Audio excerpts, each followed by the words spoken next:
मार्गशीर्ष महिना सुरू झालेला आहे आणि आज मी बनवलेला आहे मार्गशीर्ष महिन्यातला महालक्ष्मीच्या प्रसादाचा शिरा। ही लागणारं साहित्य आणि प्रमाण या लिस्टमध्ये मी दिलेलं आहे।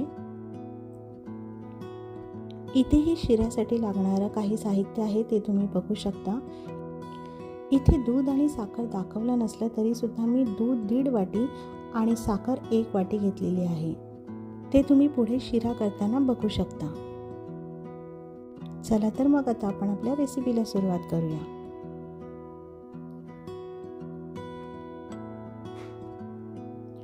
आता हा 1 वाटी जो रवा घेतलेला आहे तो थोडासा जाडसर रवा आहे।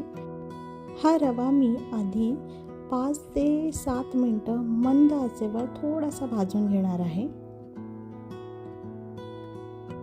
त्यानंतर आता आपण तूप घालून घेऊया आणि तूप गरम होताच त्यामध्ये रवा घालून थोडासा त्यालाही तुपामध्ये आपण परतून घेऊया। इथे जर तुम्हाला खूप जास्त तूप वाटत असेल तर तुम्ही तूप थोडंसं कमी करू शकता, पण प्रसादाचा शिरा हा मऊ असल्यामुळे आपण त्यामध्ये थोडंसं जास्त प्रमाणात तूप घालतो।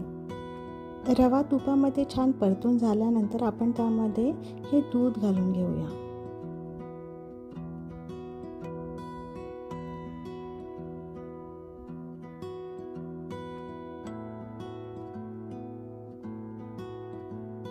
त्यानंतर ड्रायफ्रूट्स, केळं आणि ही वेलची पूड हे सर्व एकत्र घालून या सर्व पदार्थांना आपण एकत्र व्यवस्थित मिक्स करून घेऊया। आता यामध्ये दूध आणि केशर मी घातलेलं आहे तेही मी त्यात घालणार आहे।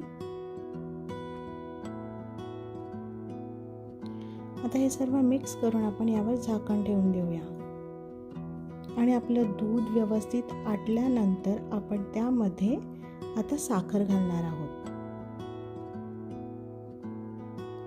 जर तुम्ही कमी गोड खात असाल तर साखर थोडी कमी घेतली तरी चालेल, पण हे प्रमाण 1 वाटी रव्याला 1 वाटी साखर आणि 1 वाटी तूप असं प्रमाण असल्यामुळे मी हे तिन्ही प्रमाण एकसारखे घेतलेले आहेत। आणि शिरा मऊ होण्यासाठी मी 2 वाटी दूध घेतलेलं आहे।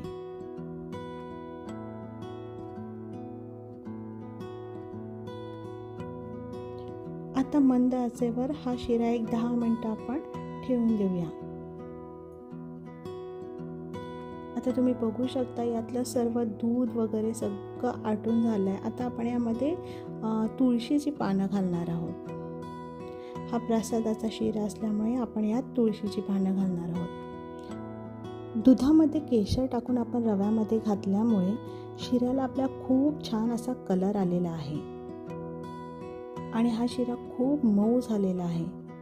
तसंच यामध्ये मी जो बनाना घातलेला आहे तो मी मुद्दामून स्मॅश केलेला नाही, कारण का तो जेव्हा नंतर विरघळतो आणि मग आपण जेव्हा शिरा खातो तेव्हा त्याची चव आणखीन वेगळी लागते। तुम्ही या प्रकारचा शिरा करून बघा, तुम्हाला नक्कीच आवडेल। आणि शिरा आवडल्यास मला कमेंट करून सांगा। आणि हो, माझ्या चॅनलला लाईक, शेअर आणि सबस्क्राईब करायला विसरू नका। भेटूया नेक्स्ट व्हिडिओमध्ये।